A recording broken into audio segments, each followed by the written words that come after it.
Տարվա առաջին կեսի տնտեսական արդյունքները ամփոփելով կառավարության ղեկավարը ասել է, որ Հայաստանին հաջողվել է առաջընթաց արձանագրել։ Երկիրը կարողացել է դիմակայել արտաքին լոգիստիկ խնդիրներին եւ տնտեսական ճնշումներին։ Անգամ շարունակվող գնանկման համատեքստում 2016 թվականի առաջին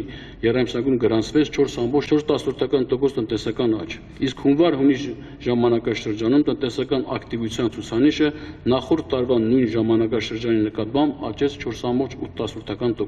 Արտահանման ավելացումը վարչապետը համարում է տարվա առաջին կեսի ամենադրական միտումը։ Արտաքին առևտուրը աճել է 116 միլիոն 600 հազար դոլարով։ Երկիրը ամենաշատն արտահանել է թանկարժեք եւ կիսաթանկարժեք քարեր, պատրաստի սնունդ, մանածագործական իրեր, բուսական ծագման ապրանքներ։ Հովիկ Աբրամյանի խոսքով հաջողվել է փոխել տնտեսական աճն ապահովող գործոնների հարաբերակցությունը։ Տնտեսական աճ ուղղորդողը աստիճանաբար դառնալու է արտահանումը։ Չնայած ներքին սպառման կրճատմանը, Հայաստանի Հանրապետության վերջին 1.5 տարվա տնտեսական աճը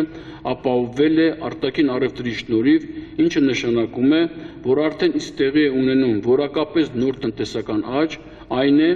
ներքին սպառման պայմանավորված տնտեսական աճից մենք անցնում ենք արտադրությամբ եւ արտահանմամբ ուղղորդվող տնտեսական աճի։